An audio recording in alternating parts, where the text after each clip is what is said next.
Mwasibye mutya mwenna abagendera ddala maaso n'okubanga ate mutulaba ku mukutu gwaffe guno omuganzi gwa Tinde Files. Yes, amanya n'eddoboozi yenze Jonas Saints omuweereza wammwe. Gwe wena yakatweyunga kugendera ddala maaso n'okubanga ate osubscribinga nabagamba yina ensibuko y'ebirungi ate era n'ebyessanyu. Well, olunaku olwaleero twegattiddwako mwana mulenzi amanyikiddwa nga Kakono, abangi gwe mumanyi nga Jack Promoter. Avuddeyo olwaleero alina ensonga ezimu zagenda okubanga ate atutangazaamuko ez'omuvubuka Pressure 24/7 abadde yeegumbulidde erinnya ku app eno eya TikTok. Weewaawo nga tetunagenda ddala maaso kasooka okubanga ate ababuuzaako ate tulabe nga ate ensonga tuzikwasaganyiza ddala malidaadi. Kakono buuza kuba tulaba ate tweyongereyo. Kyo Jona nange oli bulungi. Ekirevu nga kyekyo. Okozesa ki? Naye nga abantu bambaniriza amanya apita Kakono abangi bamanyi nga Kakono naye nga enze Jack Promoter era nga bo bagambye. Gwe wewe erinnya lya Kakono. Si enze yali ewa abantu be bali pakwali kusima kwa abantu. Yeah. Kisoka nawulira weekalakasa nga tebagala abantu kuyita Kakono. Anamala nembikiriza kubanga wakanyanya abantu oyinza okubalumya omutwe saalumya abantu mutwe. Kati so abantu balekera bakole kye bawulira kibagala. Nabalekera n'akawunti nazikyusa ne mbagamba yenze Kakono. Jack Promoter wali ejjako. Sali ejjako naye likyaliwo naye Kakono like liriwo kati. Kubanga nowentuuka wa Jack Promoter ndoza teryasawuninga nnyo naye ndoza Kakono libanyumira nalirekerayo. Ya okulaga abantu abali bonna abaliko obulemu kino kyoli n'oba kikuvuma tekikuina kyekikujjako kiwaye kyekikujja kati okumpita Kakono nina kyenvuddeko Jona sina kyenvuddeko kati kyobola nakkiriza bampite kyo kibaagala ya okay. Awo olunaku olwaleero tukunoonyezaako ku nsonga za mwana mulenzi Pressure 24/7 ate nga gye buvuddeko eyo nakulaba mu Binsanya manya lya kuyita ku Binsanya ate ng'ovudde ne ku ekyo Nawe wali wenyigiddemuko ku kikolwa nga kino kiwulikika kitya nga Kakono ogendera ddala mu maaso oba omuntu yenna ali eyo atulaba naddala aba bali ku TikTok abakozesa TikTok mu ngeri emu oba endala ey'okuvuula bannaabwe nga ogendera ddala mu maaso n'okubanga ate otyoboola eddembe ly'omuntu. Pressure kyakola kubanga fedda twali tuvumanga ne Pressure ovuma nti no wevuma ne TikTok muno abatakulinaako obuzibu naye Pressure ekintu kiyalumba nadda ku Kabaka okitegeera nadda ku Museveni okitegeera n'avuma bonna bakulu okitegeera just otangaza bannayuganda bakulembeza nnyo ekya Kabaka naye ate ne Museveni yamuvuma tugambe yavuma abakulu okitegeera tuve mu kugamba nti yavuma Kabaka kubanga ne Museveni naye muki mukulu kati tugatire wamu tugambe nti nno bannange Pressure yavuma abakulu kubanga abakulu babalonda okitegeera babalonda buli omu alina amukkiririzaamu okitegeera gw'ovaayo novoola kiba kifaananyi kibi erifa abavubuka kubanga Pressure naye muvubuka munnaffe wavaayo navoola aba asiga ffe abavubuka ekifaananyi kibi okitegeera yadde nange naliko mu mbeera eyo naye namala nenkola kinentegeera nti eno embeera y'okuvuma si nnungi era buli muvubuka aliyo nga ndaba ng'oyagala kugingira muze simanyi ng'ogwa Pressure gw'okuvuma gw'okuvoola abantu amateeka gakola computer misuse weriri etteeka likola ate luzira tewajjulanga luzira ebifo bikyaliyo bingi era gwe ng'oli awo ng'oli muvubuka okyavuma abantu stopping amangu kubanga amateeka gakola Pressure yonna waabadde ndowooza abadde amanyi tagenda kukwatibwa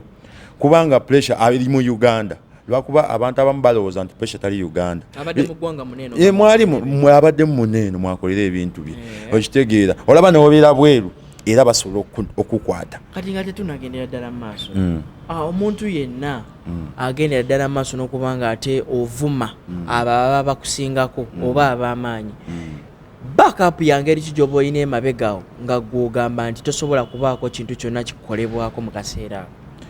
anti abamu tukola ebintu ebyo nga tetusose kulowooza nolowooza nti wooli olimu omanye abavubuka mugenda muddeeyo mu mizigo gyammwe gye mupangisa ne mutandika okwesudira naye otamanya nti enkya bugenda kukya ogenda kutambula bagenda kiraba batya kubanga si buli kimu kigenda kusanga awo oba wetageddwa okutambula okutambula kintu kikulu nnyo kuba olina okukola emirimu gyo olina okutambula okitegeera kati otudda mu mayumba gaffe ntandika okuvoola abantu ne tulowooza nti enkya tetutambule okitegeera obudde bukya ng'olina okutambula olina okukola ezadda tono ozijjawa togenda beera mu nnyumba buli kimu kikusange n'oba olina ssente zenkanawa era shiwaddira oba olina okutambula okitegeera kati buli muvubuka gwe ŋŋamba eno pressure abeere kyakulabirako okuvoola kabaka oba n'okuvoola President Museveni si kyekisinga okitegeera osobola okukolamu ekirala TikTok business okitegeera TikTok business tolowooza nti okuvuma kwogenda okufunira ssente no okitegeera kivuga nti saa zino pressure musibe reason nti yabadde akola abadde tasooka kulowooza okitegeera kuva dda kitandika emyezi emabega ng'akyeyita nga tetanagenda nnyo mu maaso okuvoola naye kati kibadde kisusse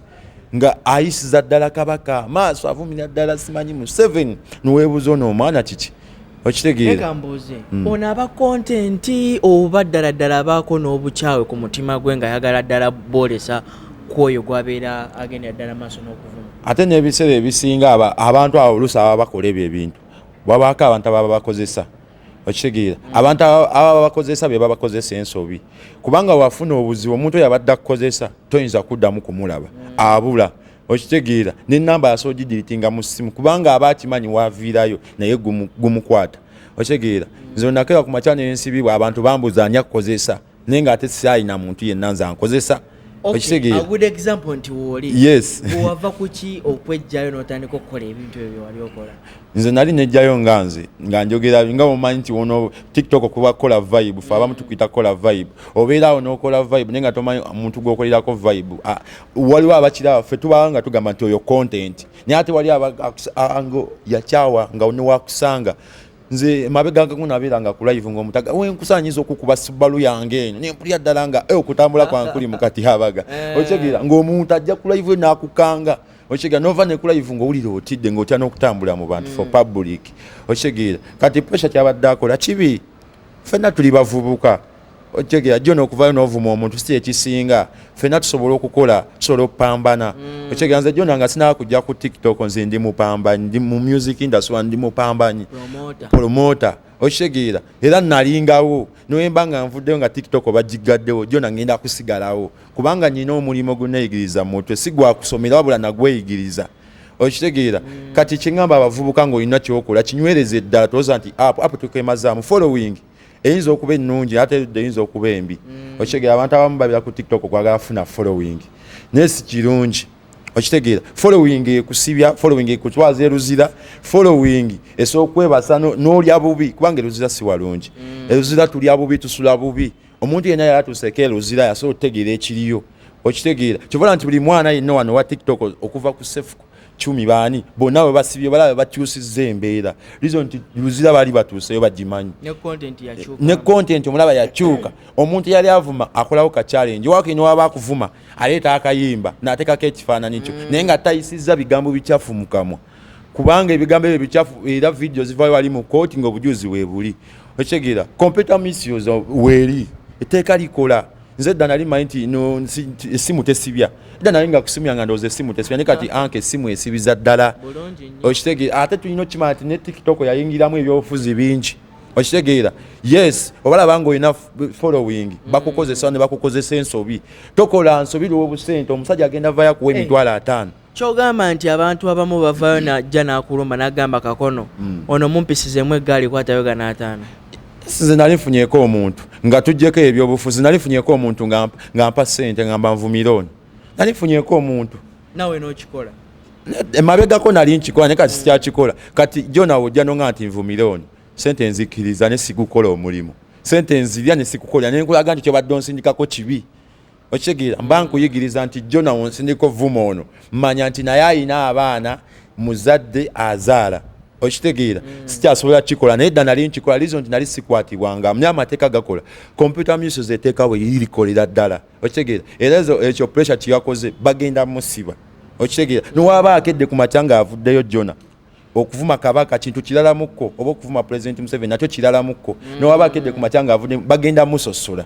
mpulira oba musami oba nti bagenda musosola kubanga sina muganda yes pressure si muganda okitegeera naye ate ogamba si muganda naye ate bulijjo alumiriza nga bw'ateekeddwa okuba kabaka wano obuganda kati pressure si muganda singa nti muganda okitegeera singa ogamba kabaka kituufu nisi muganda pressure mumanyi kyenkanawo pressure mumanyi like simumanyi nnyo nenze mumanyi ng'omuntu abeeraawo ayagala like ebyo ebintu ebyokuddaawo ebyokusaagirira kuvuma alina obuvumo bwe bwavuma edda ffe bakadama baali bamunyumirwa kubanga pressure ye muntu yali akutwako n'akuvuma ate nga si kyo kino ekyokubogoka nga ffe engeri gye tuvumamu kubanga nze nsova ng'ekigambo kikyafu n'ekikubawo bukubi naye ate pressure si wakikola alina engeri gyakikola nze balina nali mwegomba engeri gyali avuma ng'alina engeri gyakikolamu naye ate yatuuka n'asukka kyokka omwana ono nedda byaddala nze pressure nali mwegomba engeri gyali avuma kubanga nga ndaba abantu bakadama baali bamukiririzaamu pressure era bakadama be basinze omupika ne kati wakyaliwo bakyamuyita king ku TikTok ninewuunya bakadama kiki temumanyi kabaka mutuufu bamuyita kabaka bamuyita this is my king free king my king naye nga ate kabaka bamumanyi okitegeera lwaki tuleete obwo obukyayi okitegeera okulaga nti kabaka waffe gwe tulina wano mu Uganda nti nno twaliko kyasobola kwekolera okitegeera era abantu badde bayomba nnyo nga bagamba baki pressure tebamukwata oba video ne bamukwata ekyasinza okunyiiza ate kudda ku full figure nakudda ku president Frank Abau ne batandika omwogera lwaki mutulage video nga tetulaba video nga twavaayo ne mwakwata kakono video twazirabanga ku police okulaga pressure mbu wali okulaga video waliwo video nze nga ziba shooting nga ngoli mukaguli kati bo kibaagala okitegeera ne batamanya nti ogwo omusango pressure gwaliko si gwe naliko guli omusango pressure gwaliko gubanga kulya mu nsi yerukwe musango munene nnyo ate abamukute sebe bano ntino police okitegeera abamukute bayinza n'obutakkiriza kamera yadde neegi olaba oba mu kooti n'oleta kamera ne bagigobesa ne babula okusiba okitegeera kati baba bamukutte banene nnyo basemwa tebasobola kukkiriza kuvaayo okulaga nti no oba kino no ekifaananyi bakirabe nkituufu mukwate naye ate wali abawakanya nti si mukwate batandisa oleetamu ebyobufuzi okitegeera pressure mukwate yakoma opostinga ddiko joladde lwakumeka yabadde sande yakoma opostinga lwa mukaaga essaawa zaali oba 10 video gyateekayo postinga nga ataddeyo bapapula byali byaki video gyateekayo postinga bamukwata essaawa zaali 2 ekitegeera ez'ekiro ekitegeera amawulire gatandikosa naye abantu batandise okugamba simukwate lwaki temumutwaga waali kati bamukulaga omukolere ki gwe abadde agamba bamukwate bamaze omukwate ate obuuza waali omwagaza ki amateeka muleke gamukoleko oba omwaga bajja kumala bamute ng'alaba nti n'ekibonyezo kyo bakiweddeyo okitegeera jase ekinyiiza ku bannayuganda binene ebintu bya ddala mukko bave mu weeyo byokusaba bino ebintu social media bya ddala ebibagamba mu pressure simukwate pressure bamukutte pressure bya ddala mukwate okitegeera wakuba bamukutte musango gwaliko munene si gwe guno nti nno owavumye ono omuntu wa bulijjo nno kuvuma president na kuvuma kabaka guno musango gusinga ogugogo waliko gusingira ddala ogwange gunaliko pressure omusango gwaliko nze swana gweyimba munene nnyo okuvaayo okuvuma president oba okuvaayo n'ovuma kabaka ogwo musango munene baba bayinza n'okuyita omuyeekero kimanyi ekyo pressure omusango gwaliko munene okitegeera oba ekibadde kigendera ddala maaso n'okuba nga kimuvumisa abantu gye gino empewo zabadde ng'agamba nti zimukwata pressure talina mpewo zayina n'okweyisa eminyira kiwaani okimanyi tosobola oteeka obutungulu mu maaso n'okaaba oba n'oyiwa eminyira oba babita lob bisiiwa mu maaso yes kati eyo pressure byekozesa mbu n'empewo talina mpewo zayina pressure talina mpewo zayina tebakikulimba nti oyo mwana alina empewo omuntu abadde ng'akyusa n'amalobo tali nawo togenda togendangako omusabo nga lyabafere n'oli amaloboozi nga gakyuka era pressure wabanga asobodde okuwona akole ssaba ajja sobola okukola okusawula abantu bino ebyokuvuma biveemu kubanga asobola okukyusa amaloboozi naye nga talina mpewo zayina tebakikulimba mbu king wali olabyeko wano afuga kabaka wa Uganda oba mugisa oba muki wali omulabyeko nga ye kabaka waneeno kati ye pressure byeyogeza nti kabaka talina bwakabaka bwali waba badde anoonya content gwanoonya mufu okitegeera avuma abalala akole nga wabadde akola nga twevuma ffe tetugenda musiba tetulina buyinza bumusi bana tuba tunoonya vibe wabayo abanyumirwa naye ate godde ku bantu abakulu ovoole nga nze omuganda kinnuma okitegeera kinnuma okuvaayo n'ovoola kabaka wange okitegeera kiba kinkosa muli eri olaba oyogerako bwogezi noyogera katikkiro nogamba awo okoze kati kabaka kabaka nate kibadde kisinga okuno abadde alinawo yeekweka nti ayinawo kubanga nze pressure mbadde mulaba abadde wanuupu okitegeera muntu wanuupu kati simanyi ki ekiri mabegaawo kubanga singa nuupu bavaayo ne boogera kubanga pressure abadde amaze nga 1 week ng'asabula busabuzi kabaka okitegeera nefe naffe tukimanyi tuli abantu abasinga kasotuka wano Uganda obofuse muganda olaba osanga n'abazungu aboogera Oluganda okitegeera kiba kitegeeza Oluganda tulina oluwa respect ate si kuvaayo n'otandika kuvuula Bwakabaka okitegeera kuvuula President Museveni si kirungi kuvuula abantu yemu okubinsanya kwammwe kwali omanyi adde nga akozesa nnyo akagambo okubinsanya mwali mubinsanya ki nze pressure nali mbinsanya naye like yali anvumanga yampa n'omuntu baali babiri abasinga nnyo okuvuma okumpisa Kakono oyo pressure ngagira nagamba Kakono kankaninga akala biki no navayo juzi wan ndaga mukazi wange bali ku live kati yagenda mukwata ate mukazi wenga ali ku live ngamba laba okitegeera like pressure nga ye ayaganye ebintu by'entalo okitegeera ate badde bajja mutwala kakantize ne following mumazeemu nnyo okitegeera ate no wabanga wadde waliwo abamukozesa bamukozesa kikyamu kubanga omuntu akozesa agenda kuvaako enkyo ogenda kubeerawo otya enkyo ogenda kubeerawo otya era mu bana abantu babujja ogenda matchinga batya jona wonovayo ng'ovuma kabaka wonoyita wali mu kkubo osoyita ku lubiri tosobola kubanga oba wavuula kabaka okitegeera waliwo n'abagamba nti lwaki Obuganda tebuvudde Obuganda tebulina budde bulina ebyokukola bingi tebayinza kudda okwerina nako ka app eyo app just Katti ko tasavayo kwogera ku bineeno neffe ng'Abaganda ffe abalina okulwana ne twogera kubanga bino Obuganda bibiraba kyogamba Abaganda tebali ku TikTok oba Katti ko tali ku TikTok naye alaba okitegeera naye talina budde alina ebyokukola bingi kati ffe abalina okulwanirira Obwakabaka bwaffe obutabuyisa mu maaso kubanga pressure kyabadde akola okuyisa mu Bwakabaka bwaffe amaaso kibi okitegeera nze ndi musajja Muganda Jona nze ndi mwana wa Nkima era mu Buganda tuba tulinayo omwanjo ndi Wankima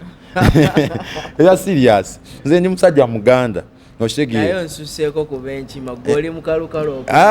sikuba mukalukalu olaba amazima galuma ovayo n'ogamba omuntu amazima gamuluma okitegeera nze kati okimanyi nyinza okuba nakyuka nga sikyakola nnyo biri binnalinkola naye wali abakyanvuma nowe babuuza munvumira ki nga tuwali atesobola kuddamu bayisaamu gaali anti kati waliwo omuntu akunyiiza omuntu akukwatira ku famire oba akukwatira ku mukazi we onyiiga Jona onyiiga n'otandika omusa naye nga ate siyo kyali naye sikyasabulanga edda nali muzibu nnyo nga nenswa niwensala mu feesi njivuma naye kati nabivaamu ebyo omuntu alokokola ne bad black yalokoka okitegeera ekyo kye mbadde njagala okubuuza okutta essimu yo olina gw'oyisizaamu eggaali omuvumi gw'oba muli osuubira nti vidiyo temutuukeko oba gw'oba omanyi nti oweerezza bafollowers baba bakunyumirwa ebyogenda ddala maaso nokkola ekyedda kyandiko nga mmanyi nti nno bafollowers bange wekikoma kyokka nga ndowooza bikoma ku akawunti yange kwokka neneerabira nti nno bitambula okitegeera kyekyo ekintu ekyaviirako nze okunkwata ne bansiba nakola ekintu kyange nalinga awa advice ku bintu ebyabadde okubira ebyaliwo bya gravity okitegeera naye ate abantu ne bakipushinga kubanga wano abantu baganye ebyonoonesa abantu baagala nnyo okulaba nti nno omuntu bakukutte naye ate obakukwata ate batandika okweyogeza ate wali okyekegerezaako nti content omubi obanga ovodde okoze eki ebyo ebintu bye bikyasinza otambulira ku speed ey'amaanyi Kakono oyinza ovaayo n'otulaga omwagalwawo ate n'okola ekyawukana ku kino ky'okoze kiri ne kitambula okusinga kino ky'oba okoze ekyokutulaga omwagalwawo nkitegeera manyi bano bannayuganda obuzibu balina obulaba balina kiri eri like baganye ebyonoonese ate balina nnyo mpalaniraako okitegeera kubanga osobola okusiba olutalo lw'omuntu omu oli najja n'amuwalanirako okitegeera kubanga bano bannayuganda nze kinazuula ebyekisiru babisapootinga nnyo naye ovaayo n'oyogera ekyamagezi tebasobola kiwa matu okitegeera naye oba olina kyoyisawo ovaayo n'oyogera ekyekisiru gwe weebuuze lwaki n'abayimbi abo babategeka she basooka kukolawo bya kisiru lizo nti bakimanyi nti bano bannayuganda twaganye ebyekisiru tutambulira nnyo ku byekisiru gwe tunuya abayimbi bonna badde bategeka sho basooka kukolawo busitanti bwa kisiru nolabidala nga tebikola makulu naye nga ye alina kyayisaawo okitegeera kyenkugamba nti tunuulira Kaneno gundi kiyakola otwali fango niwe yategese ekivvulu namukwaya kati kyekyo bawa ebintu ebyekisiru ebitalina amagezi ne babiwa obudde okitegeera okusinga ekintu ky'amagezi Jona omuntu asoovayo n'akugamba nsoovayo nenyonyola sitole yange ningamba bannange nako kwakisi nali bwenti ne bwenti abantu tebabiwa budde n'ovaayo ate n'osabuka balondamu kaliko osabusa akabi kibasalamu era olaba kibaba batambuza Okitegeera kyenvaga nti wano bannayuganda tukyuseemukko ebintu by'ekisiru tulekerawo biwa obudde singa eggwanga lyaffe liri wala nga tuvuddeko ebyekisiru naye tusapootinga nnyo ebintu by'ekisiru ate tulina nnyo mpalaniraako tugijjewo bayagala nnyo mpalaniraako okitegeera mpalaniraako bagijjewo tukole ebintu ebitutwala mu maaso tunyumire ka app bakoononye bakafuddeko abavumi TikTok tekyanyuma edda TikTok yali enyuma bamiki ebiseere kwanze nze najoninga TikTok nga bamiki be baliko nga ndaba bakola bikonte nga birungi okitegeera naye amazima ddala kati saawa zino ebyokuvuma bye bitambula n'olabira bye bikutaka ati n'olaba ng'oli avuma azze ku munne n'avuma si pressure yekka yavuma waliwo n'abala ne wakuba ono yakisusizamu naye waliwo n'abala bakyavuma abalina okukiwummuzaamu okuvuma si kirungi okitegeera ati omukulu yasangiddwawa omukulu yabadde mukono eyo naye ate tiyabadde wuwe yabadde mukono abadde alina hoteri gyalimu emukono yali yadduka mu Kampala naye no semwayi yamunoonyeza ne folofiga no Frank Abaw be babadde mu nsonga ezo era kati bamukwata olunaku lwali lwa mukaaga bamukwata lwa mukaaga essaawa zaali 2 ne bamukwata era ali mabega wa mitayimbwa abo bonna abawakanya nti pressure si mukwate basekeredde pressure mukwate wali abali obbiwakanya ku social media ddala abantu wakuba saa kweyingiza nnyo mu byobufuzi nyo wali abantu gundi ezimu like ngaba abantu bannupwe bali kutambuza statement ezisinga okunnuma balaga nti no pressure si mukwate naye nga ate pressure bamukwata okitegeera bamukwata musibe lwakuba bo bano baagala nnyo kiringa onobera ku polisi ne bakwata video naye mu mateeka amatuufu polisi tekkiriza kukwatirayo video okitegeera ebyo ebintu binene ebyemisango tebakkiriza kukwata video okitegeera oba obuzaabuza ennoonyereza ya polisi oba ennoonyereza y'abo abanoonyereza okitegeera kyovola nti balaga kifaananyi video yinza obutagiraba okitegeera yes omusajja omulaba mukwate olaba n'akawunti ekyapostinga gw'ogamba pressure yali apostinga n'essaawa 5 ng'apostinga okitegeera n'essaawa zino kuva lwa mukaaga takyalabikako kivaga nti mukwate ate bagambye ne maama we baagala simanyi oba omwana biki ale nga ye bamwagazaaki ati banoonyereza okitegeera banoonyereza kubanga pressure bagambako nti yagwa eddalu okitegeera kati balina ovaayo family boogera amazima akyanoonyereza yes eyimiridde etya family ye biki kubanga ffe tetumanyi family ya pressure bagamba si kirungi kujjayo family nze nange family yange teri agimanyi ku social media okitegeera naye waliwo ekintu kyokola nekinyonyesa family yo n'oba oyagala n'oba toyagala okitegeera nekinyonyesa family nga erina okuvaayo nti aba bamukutte bye baba bateekeddwa okukola ki ogendera ddala maaso n'okuba nga ate bamukolako report ey'enjawulo okumukebeza oba omutwe guba gukola bulungi anti kati buli omu alina abazadde toyinza kiringa kugamba olaba bw'oba ogenda olongoosebwa emulago abazadde basooka okusayininga okitegeera kati omwana ono bano abamukutte si be baamuzaala kati maama we oba kikaaki be balina oteekawo kubanga bagamba bamutwalako ebutabika waliwo emabegako awo era bwe yabuliramu mbu yali simanyi biki naye pressure nze ndaba omutwe gukola